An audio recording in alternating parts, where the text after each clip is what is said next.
Mi nombre da igual. Lo importante es que hace exactamente 19 días estaba en un restaurante de Toledo, celebrando el cumpleaños de mi suegra, rodeado de familiares, risas falsas y un camarero que no tenía ni idea de lo que estaba a punto de desatar. El sitio era uno de esos modernos, con luces tenues y platos que parecen obras de arte pero saben a nada. Clara, mi esposa desde hace 7 años, estaba sentada a mi izquierda, hablando con su prima sobre yoga, como si no tuviera una bomba de relojería en el bolso. Yo, por mi parte, ya llevaba 2 copas de vino y tenía ganas de irme. Nunca me han gustado estas reuniones familiares donde todo es forzado, donde todos sonríen sin decir lo que piensan. Y entonces, ocurrió. Uno de los camareros se acercó a nuestra mesa.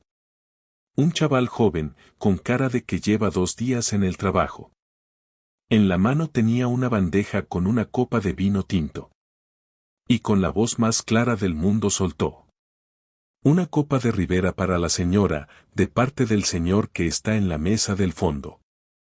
Todos se quedaron en silencio. Yo también. Clara se giró automáticamente y ahí estaba él. Un tío alto, bien vestido, que levantó la copa y le guiñó el ojo como si esto fuera una maldita película francesa. ¿Quién es ese?, preguntó el cuñado de Clara, rompiendo el silencio. Ella se puso roja, pero no dijo nada. Se rió. Una risa nerviosa, tonta. Y entonces dijo: Es solo un amigo del trabajo. ¡Qué vergüenza! Solo un amigo del trabajo. Esa frase. ¡Qué típica! ¡Qué absurda! Me levanté de la mesa sin decir una palabra y fui directamente al baño, no porque tuviera ganas, sino porque necesitaba no reventarle esa copa de vino en la cara.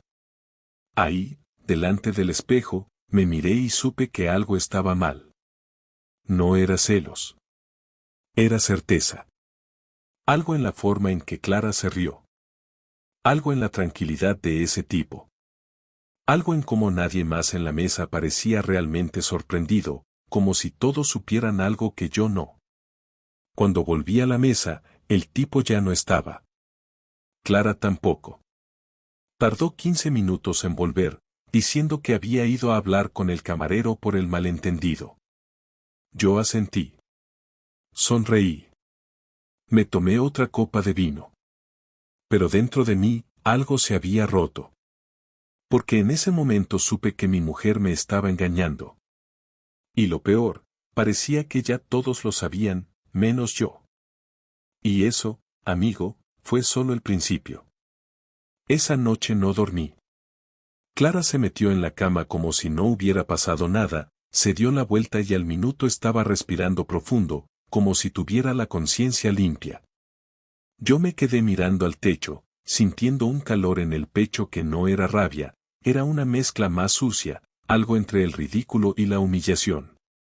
No paraba de repetir mentalmente esa escena del restaurante, el camarero con la copa, la cara de idiota que se me debió quedar cuando ella dijo es solo un amigo del trabajo. Y esa risa. Esa maldita risa nerviosa que no le salía desde hacía meses, que ni siquiera usaba conmigo. Si tenía una forma de saber que algo no encajaba, era esa. Clara no era de improvisar. Si algo le salía espontáneo, es que era verdad. Y si era verdad, entonces no había duda, me estaba mintiendo en mi cara. Pero más que eso, me estaba dejando en ridículo delante de toda su familia.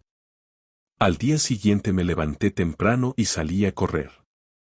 No soy de los que hacen deporte, pero necesitaba moverme, sentir el cuerpo haciendo algo mientras la cabeza no paraba. Pasé por delante del restaurante cuando volví, sin darme cuenta, y no sé por qué, pero decidí entrar. Pregunté por el camarero, el joven, el de la copa. Me dijeron que solo trabajaba fines de semana, que no volvería hasta el viernes. No supe qué respuesta esperaba, pero algo me empujó a seguir. Me senté en una mesa vacía, pedí un café y estuve ahí, mirando el sitio donde Clara se había reído como una cría, como si no estuviera casada, como si todo lo que teníamos fuera una broma. Ese mismo lunes, sin decirle nada, fui a buscarla al instituto. Sabía que tenía clase a primera hora y salía a las 10:15 para el recreo. Me senté en el coche frente a la entrada como un adolescente esperando ver a su crush. A las 10:16 salió. No sola. Con otra profesora. Hablaban y se reían. Hasta ahí, nada raro. Pero entonces vi cómo miraba el móvil, se apartaba un poco de su compañera y se ponía a escribir como si le fuera la vida en ello.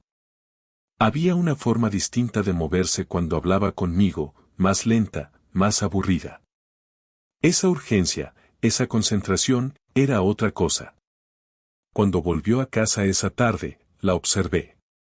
Le pregunté cómo había ido el día, y me respondió con el mismo resumen vacío de siempre: bien, muchos exámenes que corregir, una alumna ha llorado, el director está pesado. Nada que me interesara, y lo sabía. No pregunté más. Pero tomé una decisión: si ella me estaba ocultando algo, no iba a buscar pruebas digitales. Nada de revisar su móvil o espiar su ordenador. No. Eso es lo que hacen los desesperados. Yo iba a hacer algo más directo. Y, si todo era paranoia mía, me comería mis sospechas con patatas. Pero necesitaba saberlo. Ese miércoles, fingí tener una reunión por la tarde. Le dije que saldría tarde del trabajo y que no me esperara para cenar. Me despedí con un beso en la mejilla, y me fui, a 2 calles de casa. Apagué el coche y esperé. Estuve ahí desde las 5 hasta las 7. A las 19:11, vi cómo Clara salía por la puerta. Iba maquillada, cosa que nunca hacía entre semana. Llevaba una blusa negra que no le había visto en años. Iba sin bolso, solo con el móvil en la mano.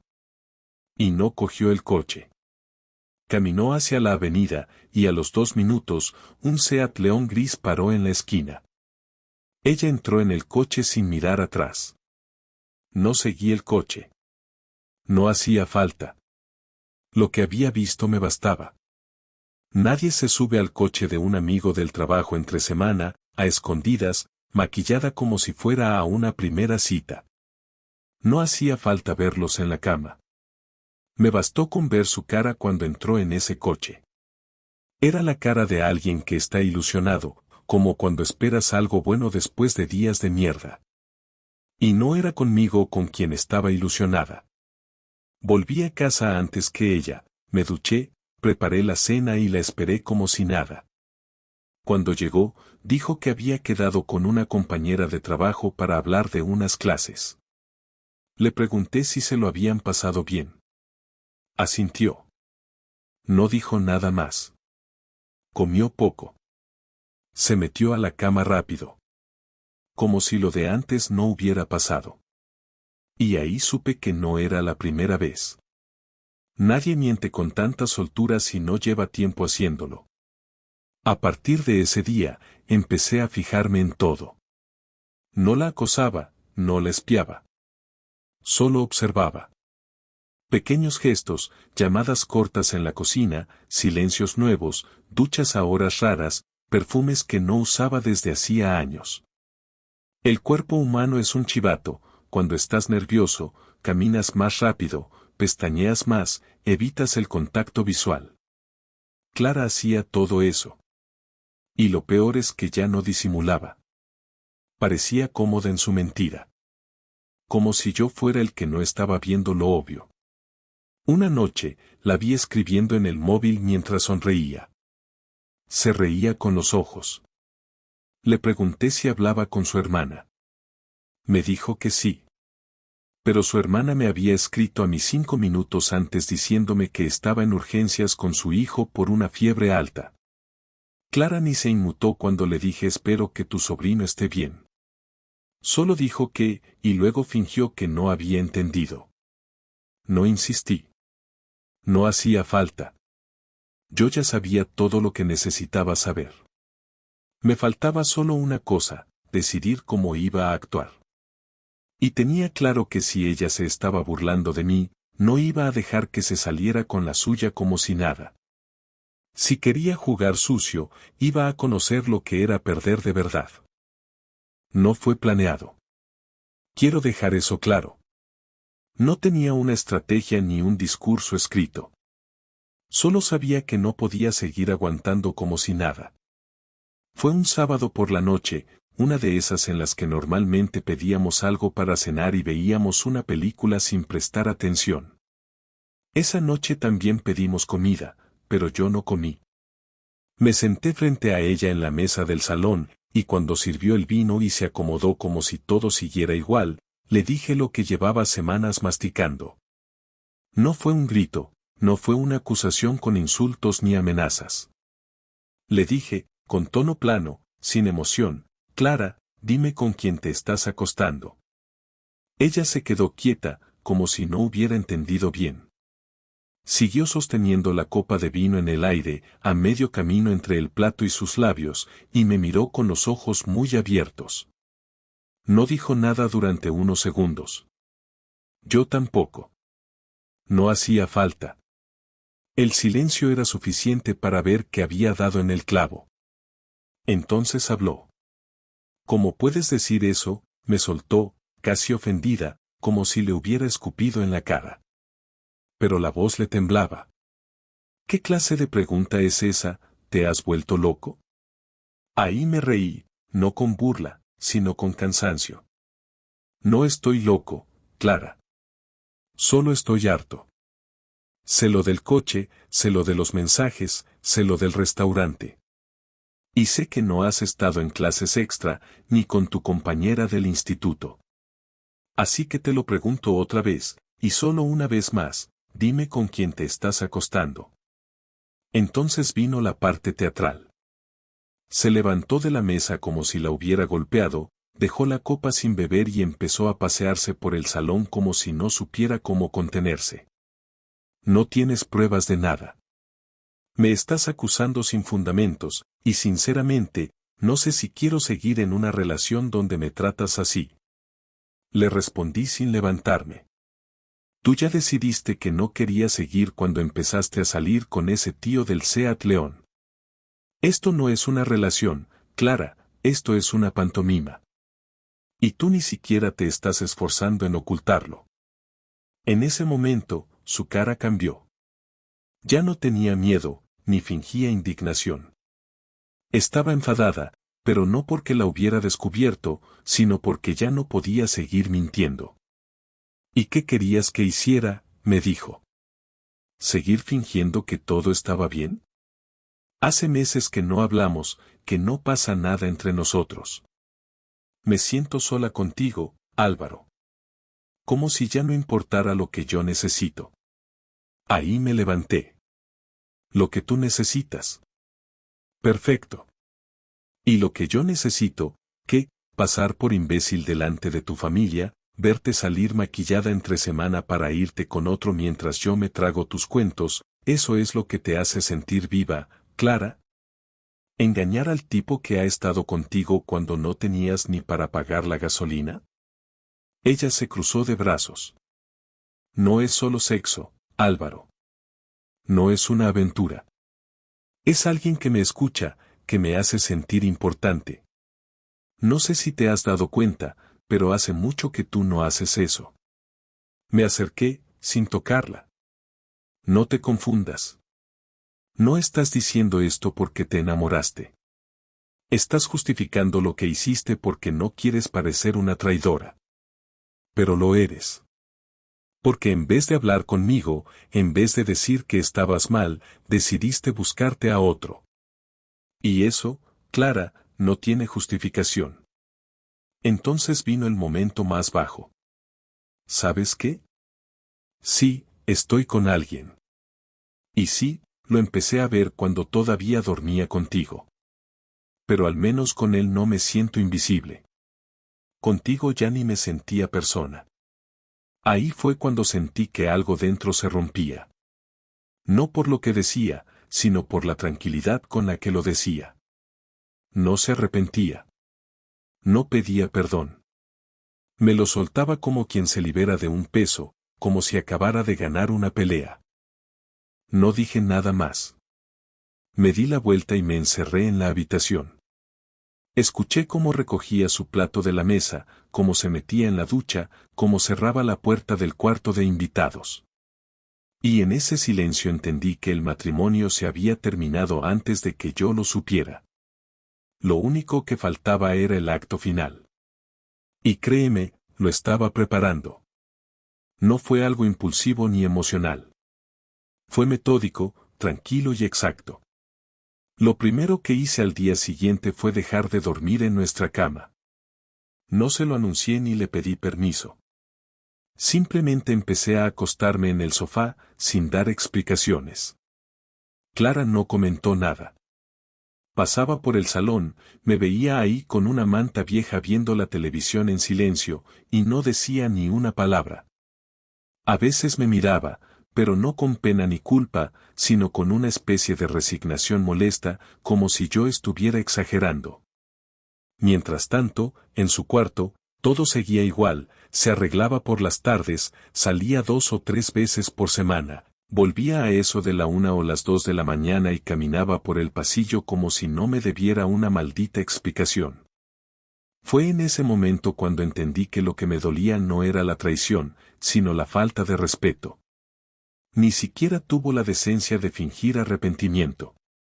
Así que decidí que si ella quería vivir como si yo no existiera, le iba a enseñar lo que pasaba cuando yo tampoco actuaba como su marido. Fui directo a un notario.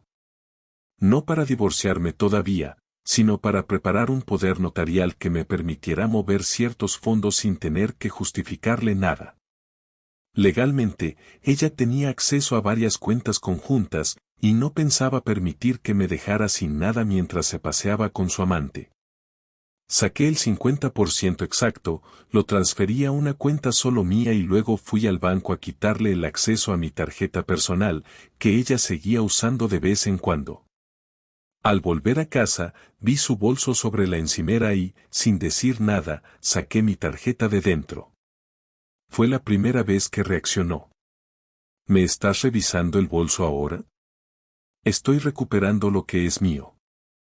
La tarjeta no es tuya y ya no la vas a usar más. Ella se quedó en silencio un momento, luego se acercó, me miró con esa cara de fastidio que ya le conocía demasiado bien, y dijo: ¿En serio vas a hacer esto? ¿Vas a ponerte infantil? Esto no es infantil, Clara. Esto es lógico. Tú haces tu vida, yo hago la mía. Tú sales con otro, yo me aseguro de que no me sigas robando mientras tanto.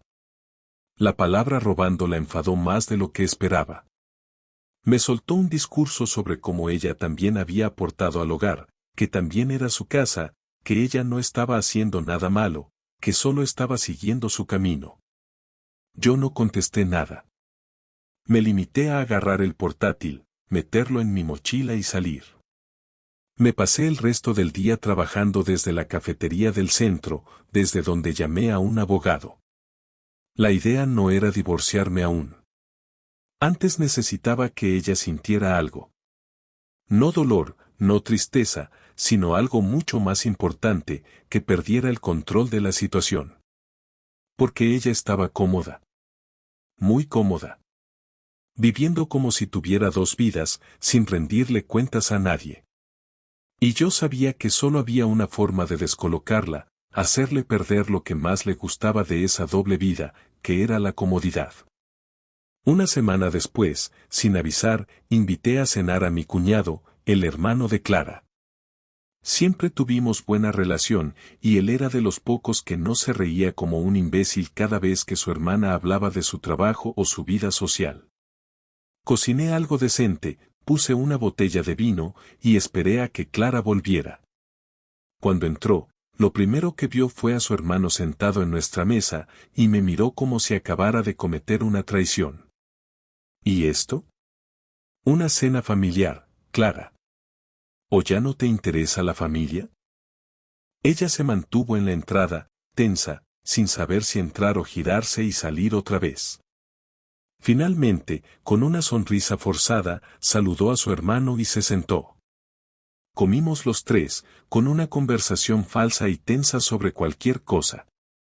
Ella no paraba de mirar el reloj. Yo sabía que tenía planes esa noche, y eso era precisamente lo que quería arruinarle.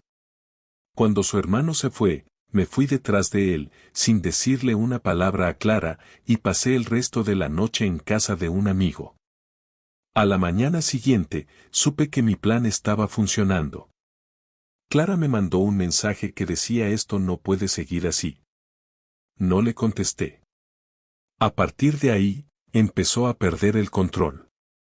Intentaba hablarme cuando yo no quería, me preguntaba si podía usar el coche cuando antes lo tomaba sin preguntar, empezó a quedarse en casa más seguido, y lo más importante, dejó de salir por las noches. Ya no se maquillaba, ya no se cambiaba antes de irse. Su amante, probablemente, empezó a notar su incomodidad. Y eso también formaba parte de mi plan. Yo no iba a pelear por ella. Iba a hacer que su nueva vida empezara a parecerle tan miserable como lo que ella había convertido la nuestra. Entonces llegó el día clave. Preparé una carpeta con toda la documentación que había recolectado. No solo la copia del poder notarial, sino también los movimientos bancarios, las capturas de los días que la seguí, los horarios cruzados con los días de clase en los que supuestamente estaba trabajando. Todo en orden, limpio, sin insultos ni dramatismo. Se la dejé encima de la cama, con una nota que decía: cuando estés lista para hablar de verdad, yo también lo estaré.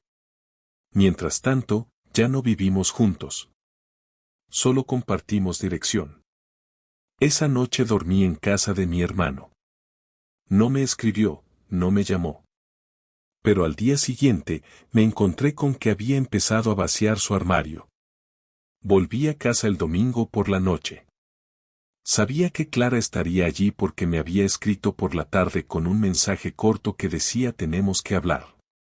No respondí, pero sabía que ya era momento de terminar todo. Al llegar, encontré la casa en silencio. Nada en la mesa, ninguna luz encendida excepto la del pasillo. Clara estaba sentada en el sofá, con el abrigo puesto, las llaves en la mano y una maleta a su lado. Ni una lágrima, ni cara de víctima. Me miró de frente, como si esperara que yo dijera algo primero, pero no lo hice. Me senté frente a ella, y por primera vez en semanas, nos miramos a los ojos sin fingir. Ella fue la que habló primero. No sabía que ibas a llegar hoy, dijo, aunque claramente sí lo sabía. No tenía sentido jugar a eso. Le contesté sin subir la voz: esta es mi casa. Llego cuando quiero. Y tú sabías perfectamente que yo vendría hoy. Así que habla, que para eso me pediste que viniera. Tardó unos segundos. Finalmente, dijo lo que venía conteniendo desde hacía días. No me fui porque me enamoré de otro. Me fui porque contigo ya no era yo. Sentía que estaba con alguien que vivía en modo automático, que nunca tenía ganas de nada, que solo existía en la rutina. Y sé que no lo hiciste con mala intención, pero me apagabas. Lo nuestro ya no funcionaba, Álvaro. Me quedé en silencio unos segundos, no porque no supiera qué decir, sino porque quería escuchar bien cada palabra. ¿Y crees que la solución a eso era acostarte con otro, sin siquiera decirme que estabas mal, que necesitabas algo distinto, que querías que habláramos? ¿Crees que la salida lógica era ponerme los cuernos y sonreírme como si nada? Clara, lo que hiciste no tiene que ver con sentirte sola. Tiene que ver con no tener los cojones de hablar claro. Porque si me hubieras dicho que estabas harta, podríamos haberlo intentado arreglar, o al menos separarnos con algo de dignidad. Pero preferiste mentir. Y eso no se arregla con discursos sobre lo que sentías. Ella apretó las llaves con fuerza y desvió la mirada. No lo planeé así. No fue premeditado. Simplemente ocurrió. Me vi hablando con alguien que me escuchaba, que se reía conmigo, que me hacía sentir deseada otra vez. Y cuando me di cuenta, ya era demasiado tarde. La miré sin expresión. No fue demasiado tarde. Fue conveniente. No querías soltar lo que tenías aquí, pero querías jugar a tener algo nuevo. No te fuiste de casa hasta que supiste que yo ya no estaba dispuesto a aguantarte el show. Ese es el problema, Clara. No que hayas cometido un error, sino que estuviste cómoda viviendo la doble vida hasta que se rompió por sí sola. Ella suspiró, con esa mezcla de rabia y cansancio que ya le había visto muchas veces. Mira, no te estoy pidiendo que me perdones. Solo quería que supieras lo que me pasaba. No soy una mala persona. No quería herirte. Pero me equivoqué, sí. Y no supe cómo salir de eso.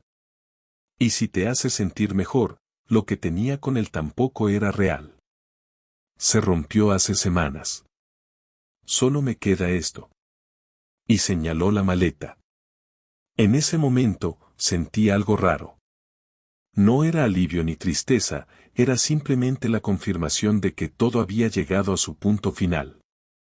Le respondí sin emoción, no me interesa si lo tuyo con él sigue o no. Me interesa que entiendas que esto no es reversible. No porque yo esté dolido, sino porque se acabó el respeto. Y sin respeto no se puede construir nada. Yo ya tomé mi decisión. Esta casa va a venderse.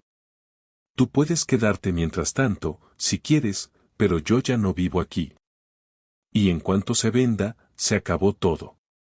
Te pasaré los papeles del divorcio la semana que viene. Clara tragó saliva. Por primera vez desde que empezó la conversación, pareció afectada de verdad. Pero no dijo nada. Solo asintió. Se levantó, agarró la maleta y caminó hacia la puerta. Justo antes de salir, se giró y dijo en voz baja, no quiero que pienses que todo fue una mentira.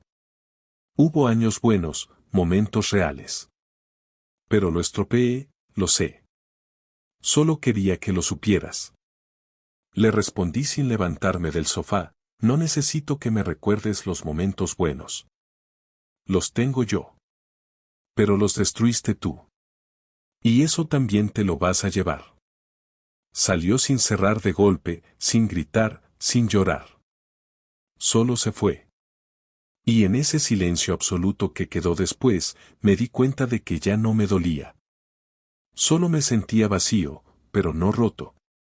Esa noche dormí en mi cama, en la misma donde había estado con ella tantos años.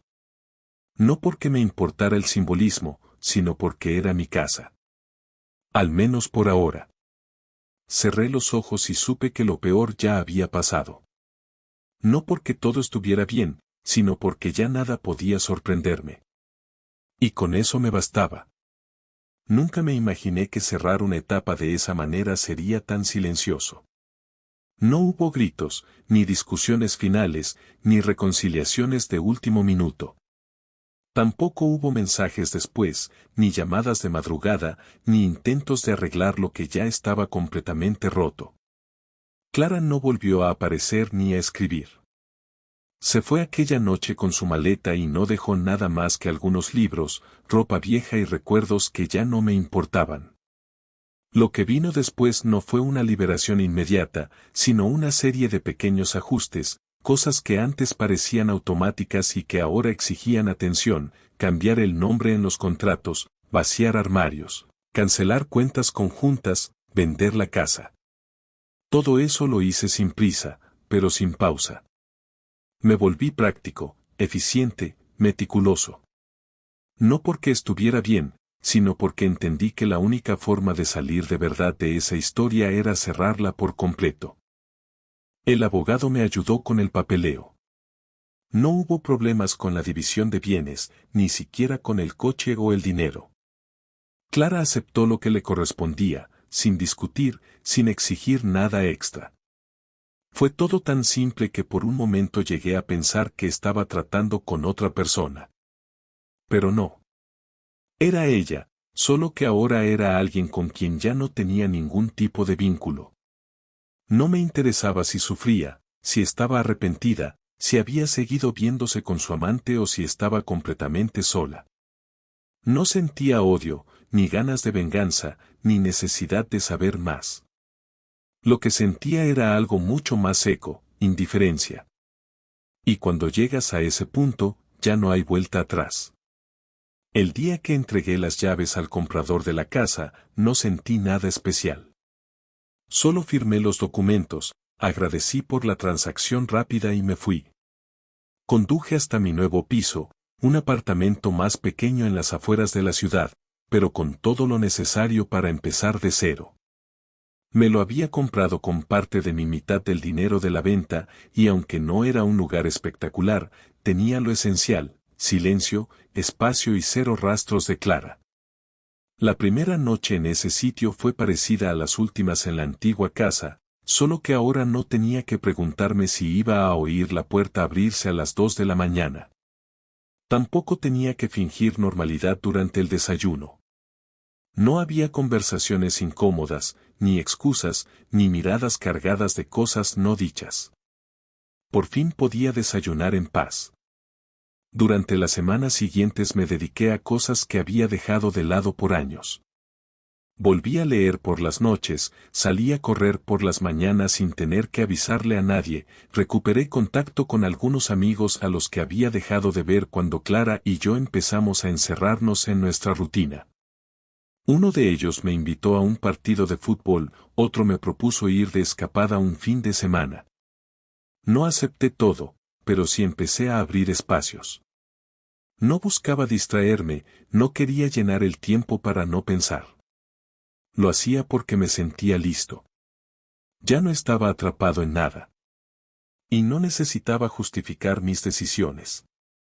Un día, mientras esperaba en la cola del supermercado, vi a una pareja delante de mí discutiendo en voz baja. Ella decía algo sobre una llamada que él no contestó, él intentaba explicarse, y todo eso me resultó insoportablemente familiar. No sentí lástima por ellos. Sentí alivio. Porque ya no era yo el que vivía pendiente del móvil de otra persona, ni el que caminaba en su propia casa con la sensación de estar sobrando. Comprendí que, aunque había sido una etapa jodida, ya no quería recuperarla. No extrañaba nada de lo que había tenido con Clara. Porque lo que habíamos tenido ya no existía, y probablemente había muerto mucho antes de que ella lo llevara a la práctica acostándose con otro. Solo que yo no lo supe ver. A veces la gente dice que después de una traición, uno se vuelve frío, desconfiado, que algo se rompe para siempre. En mi caso no fue así. No me volví cínico, ni decidí cerrar la puerta al amor. Simplemente entendí que no voy a perder tiempo con alguien que no sea claro desde el principio. No pienso tolerar medias verdades, ni justificaciones vagas, ni vacíos emocionales disfrazados de independencia. Ahora sé lo que quiero, y también lo que no estoy dispuesto a aguantar. No tengo miedo a estar solo, y eso es algo que antes no podía decir con seguridad. Me crucé con el hermano de Clara hace poco, en una tienda de bricolaje. Me saludó con un gesto algo incómodo, pero se me acercó. Me dijo que lamentaba lo que había pasado, que él tampoco lo vio venir, que desde que todo estalló había perdido contacto con su hermana. Yo le respondí que no tenía por qué disculparse. No era su culpa. Y era verdad. No tenía ningún rencor hacia él, ni hacia nadie más.